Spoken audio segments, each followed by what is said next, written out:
Reminisce with me in this video about a time when real men drove real trucks.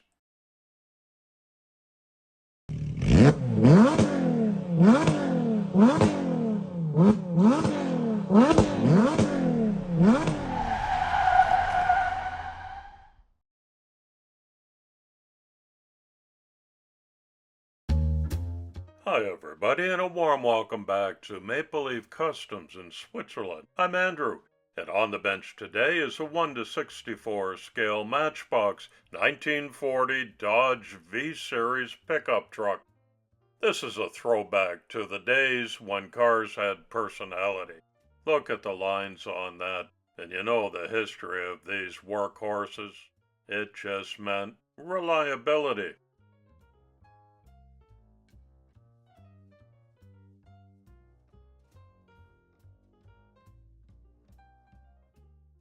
I'm going to use this as my entry to the January 2026 Four Horsemen Invitational on the theme of shop trucks.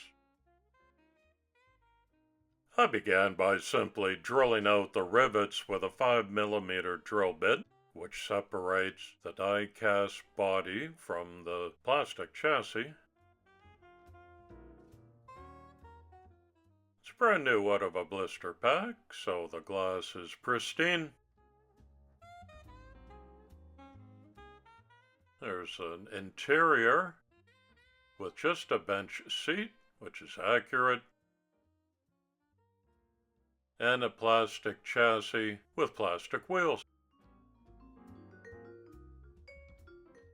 If you carefully spread apart the three tangs that hold these in, the axles will pop out easily, and you can be sure to be able to reuse those when it comes time to reassemble everything. I think I'm going to swap out these plastic wheels for something more realistic. And that's all the parts. In Euro measurements, I use a 2mm drill bit to open up these posts, and then I put in a couple of Phillips head 256 self-tapping screws. I had to shorten the back one because it's a truck bed, which means I couldn't drill as deep. But these are going to both work perfectly well.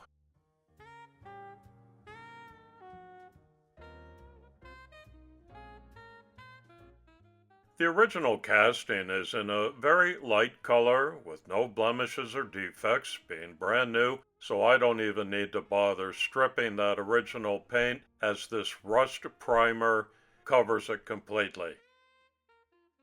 Same treatment on the plastic interior. This is going to be the base for some weathering. Do you know about the hairspray tip? I use this on top of the primer in place of the more expensive brand name chipping fluids, because it does the same thing at a fraction of the cost. Porsche season is soon upon us, and I'm kicking it all off with a 928. I'm revisiting my Fury Road war rig to add a fuel pod, and I've got a couple of race cars coming up on the calendar, as well as a Javelin AMX resto mod. Everybody's invited to participate in my annual Porsche Invitational. All you gotta do is give it away when you're all finished.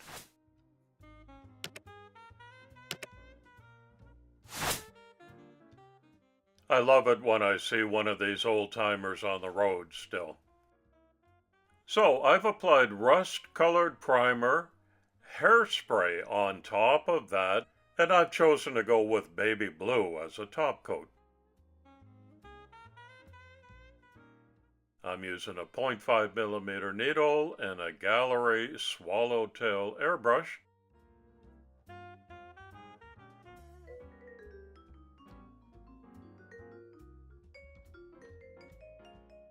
The exposed fenders get an off-white color treatment.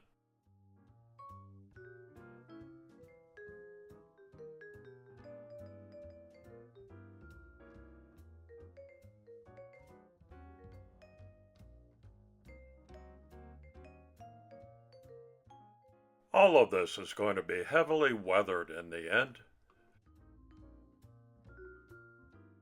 Because of the layer of hairspray on top of the rust primer and beneath the off-white top coat, the white can easily be chipped away in whatever manner you choose. You can use a sharp object like I just did, or something as mild as a brush with a little bit of water, which rehydrates the paint. And that's going to give you a very natural looking rust effect. You decide when enough is enough, just stop, but I'm going to go for an extreme look on this one, which will involve a few more stages.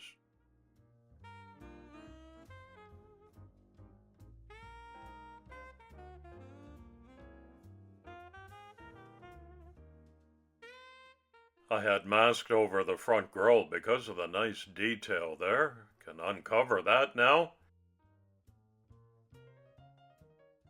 Here's a preliminary look, but I'm going to keep going.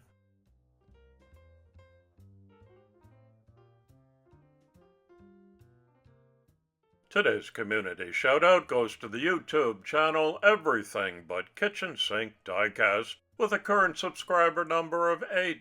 So join together with me and let's ramp that up and give a fellow customizer some good encouragement from the community. The link is in the description. Rust comes in different colors, as you know, depending on the age of it. So I sponge on a little bit of orange and yellow, goes on with a brush. Just want some freckles at this point, including a little bit different brown than the rust primer. The more layers you add, the richer your patina becomes.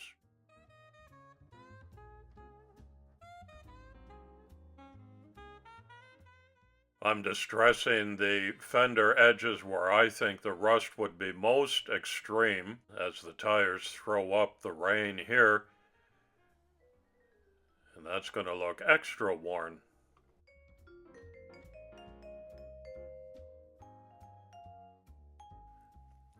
I'll use a touch of black paint here as the undercoat for the oldest rust, just where I distressed it.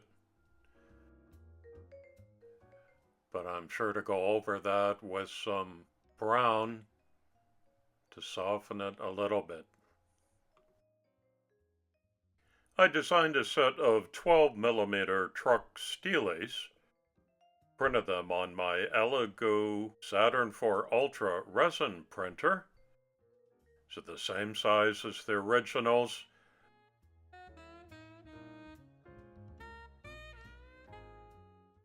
I'm giving them a matching baby blue hub.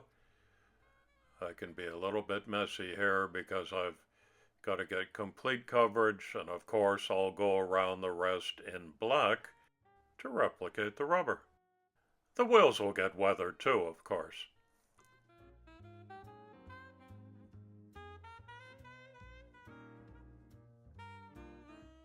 I want my Dodge shop truck to have a beat-up old tarp in the bed.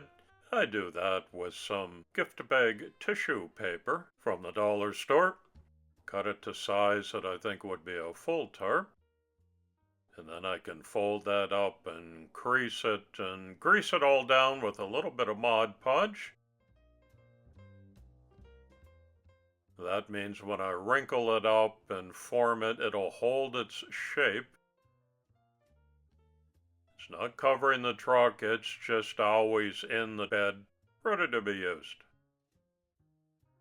In 1939, Dodge presented a completely redesigned line of trucks, formerly the T-Series for 1939, the V-Series for 1940, which I'm working on here, and the W-Series from 41 to 47.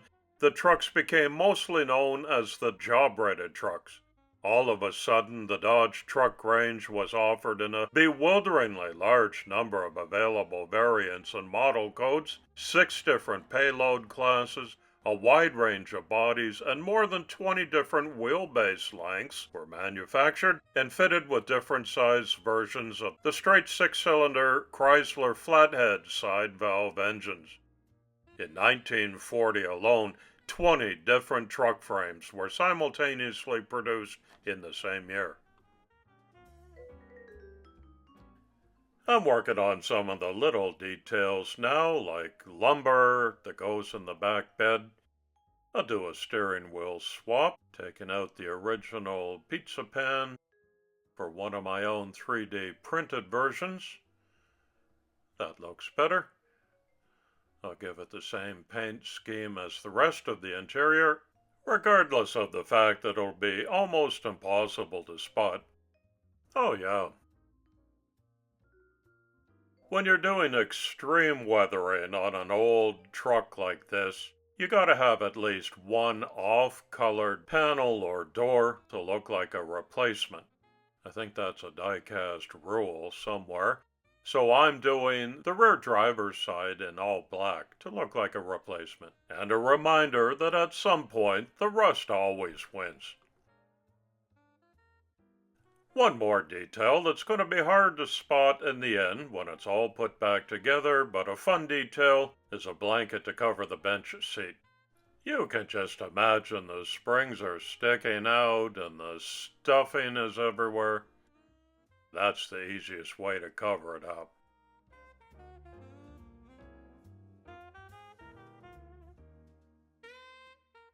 This Dodge shop truck is 86 years old now and looking every bit that age. I never did touch the glass. Could have put a few spider cracks in there.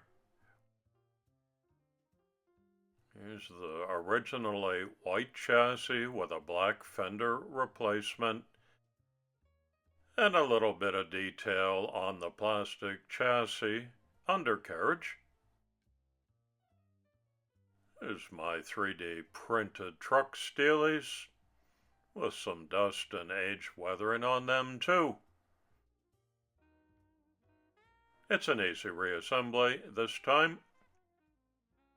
The glass is followed by the interior that's got a couple of details in it. Good fit. I'll lay my new tires down and they're going to be held in place, pressure fit by the plastic chassis.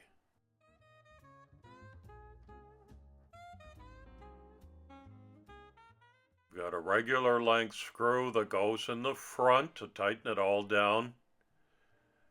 And remember, I had to cut the back one short because of the truck bed, but it's still got enough threads to hold that secure too. Let's have a closer look. You'll recognize the shop logo on the doors. Even those are beat up. Good spin on my new tires. I added a large compressor in the back with those couple of pieces of lumber, which lay on a raggedy tarp. Old Zeke here's got AAA affiliation. Looks like he bought it new in 1940 and never gave up on it, doesn't it? This one's been run hard.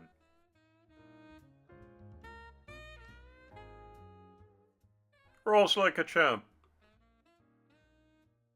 Great design, wasn't it? These ones just shout reliability. Dependability when they get this old. Yeah, that's done a few service calls. When he shows up, you're gonna get an honest repair with a fair price, which is why he's been around so long. There it is getting gassed up at the shop. A recent project I did, also in vintage style. Thanks to the Four Horsemen for hosting this invitational. Be sure to catch as many videos as you can. And thank you for visiting my channel again today. I really do appreciate it. Drive carefully now. It's coffee time.